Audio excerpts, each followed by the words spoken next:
My name is Patricia Cernuke. I'm the owner of Opulent Beauty, and today I'm here with Angelica.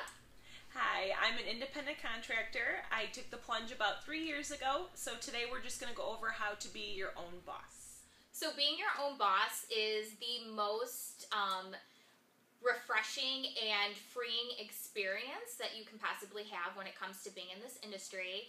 And we're going to talk about the different options that go into actually being your own boss. Being confident and really putting yourself out there and, having the confidence to take the plunge is so scary, but in the end, it's so worthwhile. Some of the work options that you have, and one of the most popular is to rent a station or a booth in like a solo salon. This option is great for those people who love to do cuts and coloring. Just keep in mind that if you do decide to do this option, that you are responsible for all of your equipment, your products, and to have money set aside to purchase all of those items. Once you have purchased all of those items, they are tax deductible, and you can write them off at the end of the year, and this can actually be a really, really great way to make money. Another option as a freelancer is to look up local bridal companies. They would find jobs for you and hire you on as a freelancer. You would go out on location representing that company, and you would do the job, hair and makeup, and it's a great way to build your portfolio and to make some money. Just make sure that if you are going to go with the bridal company option, that you are respectful of that company when you do go on jobs, and that you definitely don't try to steal work from different bridal parties. You're there to work for them, and you're there representing their business. Think of it as being under their umbrella. It's a great way for work, and it's a great way to make money, but it also is not your business. You are hired on for theirs. Another great option is to Google or even Facebook some local photographers. You can get into test shooting or headshots. It's a great way to make some money and to meet the photographers and different models and different people in the industry. So that way you can kind of network with them and find out different jobs that they're looking for in the industry to make some more money. Make sure when you are choosing photographers that you actually love their work, because their photography is going to represent your business as well. So find photographers with your style or your special look, and then that way you will definitely be happy with the images you receive for your portfolio. Yes, and you can also contact modeling agencies. You can ask them to put you on their list for assisting. So whenever they need like an extra set of hands or anything like that, it's a great way to practice, to kind of feel more comfortable, and for experience. It's great for commercial work, editorial, and things like that. Finding a product company that you absolutely love that you can educate for is another great way to produce income or a source of income for your business. You can find a product company, they will send you to their training, and then they will send you on location to either salons or to big hair events, and you can teach about their products and teach their techniques. Mm-hmm. And even just taking classes with these products, it's a great way to meet people and to network with them. And you never know what kind of jobs they're doing or if they're ever looking for someone. It's a big industry, but everyone's always looking to help each other out. Yeah, and networking and getting your name out there and adding people on Facebook is the best way to actually create business for your business in the future. The most important thing that you can do for your business and for yourself as an independent contractor is carrying liability insurance. Protecting yourself and your business is so important. The point of having liability insurance is that if you go on location or you go and do a job and you ruin somebody's floor or accidentally burn someone with your curling iron, if someone isn't happy with your work and they want to sue you, this will actually protect you and your business. Mm-hmm. Other options are LLCs or corporations, which are a little bit different. So if you want to set up an LLC or corporation, I don't think this is a want, I think this is a need. Setting up an LLC or a corporation is actually going to act as an umbrella. So this is going to protect your personal assets. So if you own a home or you have a large amount in your savings, if someone tries to sue you, they will actually have to sue your LLC or corporation, and they won't be able to touch your personal assets. So going on LegalZoom.com is a very quick and easy way and a cheap way to do so.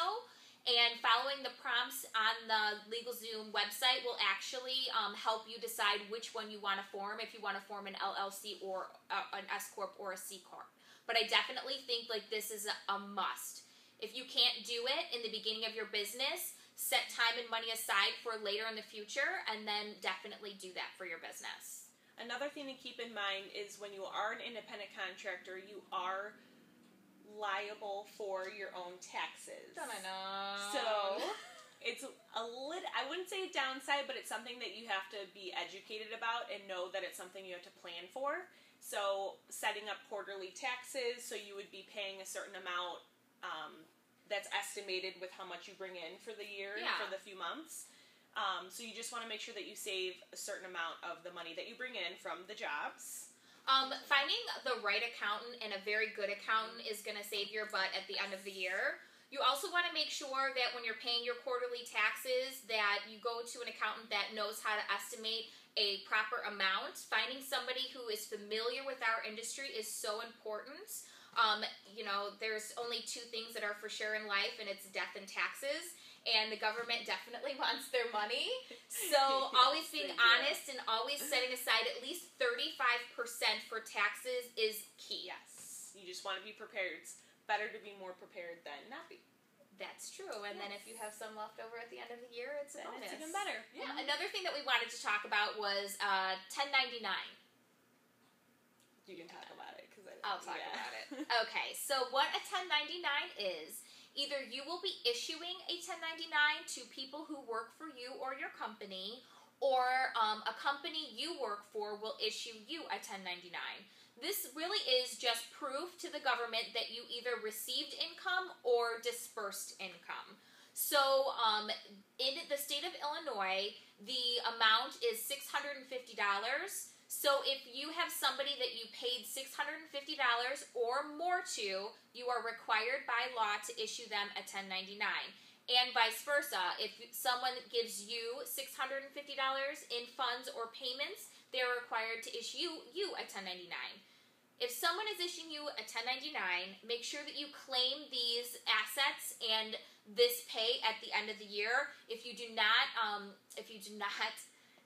actually claim this funds or these monies, then you can actually get audited. So you always want to make sure that you're being honest with the government and you're paying and you're claiming everything that you make. Okay. Here are some other key points that we feel make you successful in the industry. Having a proper website to display and showcase your work is key. Using Wix, Squarespace, or Instapage is a very easy way to set up your own website. Another good free way to get your name out there is social media. Instagram, Facebook. It's a great way to put your work up online to help you get recognized and get your name out there. People look on there for jobs as well, so if they see your work and they like your work, they can always contact you directly. Just make sure you always ask permission before you post anything with brides, or if you're on a job or a photo shoot. Sometimes when you do work, it doesn't get published for 6 to 12 months. You just want to make sure to check with whoever's in charge, the manager or whoever, that it's okay that you post something on social media.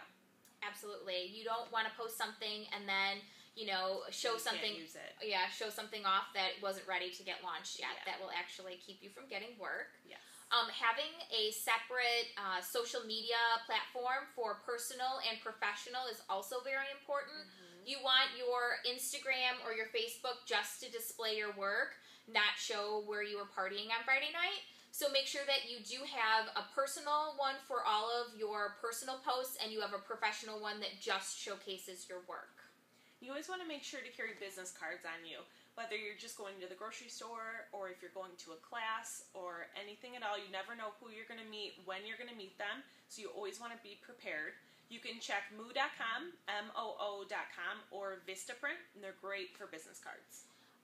Also, when you're going out, need it be if you're going out in a social atmosphere or a professional atmosphere, you always want to make sure that you are on your best behavior at all times. Staying professional is so important. Word does travel fast. This is a very, very large industry, And at the same time, it's very, very small. So when one person hears of some unruly behavior, that'll stick with you. It will stick with you. We know a lot of people who have been blacklisted in the industry because of their unprofessionalism.